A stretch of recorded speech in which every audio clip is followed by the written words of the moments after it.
Pleading for mercy. Attorneys today making the case here. Utah death row inmate Ralph Menzies should not be executed. The commutation hearing began today, proving to be a battle of experts. News specialist Andrew Adams live for us right now, helping us sort through all of this. Andrew?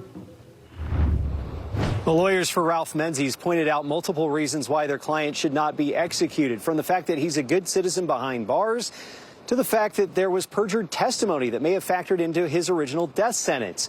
But once again, his mental competency and his vascular dementia took center stage as doctors from both sides disagreed about how much he's affected.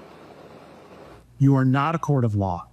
You're a court of mercy. Attorneys for Ralph Menzies were direct as they made their case for clemency to the Utah Board of Pardons and Parole. That killing Mr. Menzies will not bring Maria Consider back to her loved ones. They said their client, now 67, has had dementia for at least 2 years and likely far longer. The question before this board today is whether he will die as a result of his terminal vascular disease or whether the state of Utah will hasten his death by shooting him. The death row inmates' legal team and 2 board-certified scientists went layer by layer through Menzies' brain, outlining what the images from a 2023 MRI showed. A severe underlying vascular pathology that's affecting the entire brain. And they said the findings were fairly clear. Basically, it means his brain is wasting away. Witnesses for Menzies testified his physical and cognitive state had only declined further over the past 2 years. But the state's experts said they saw it differently. It was my opinion that Mr. Menzies was aware of his impending execution and that he had a rational understanding of the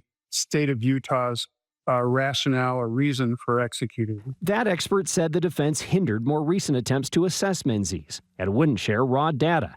But from his review, he found little evidence of decline since last year. What evidence I did find, I felt could be equally attributed to his reported increased levels of depression.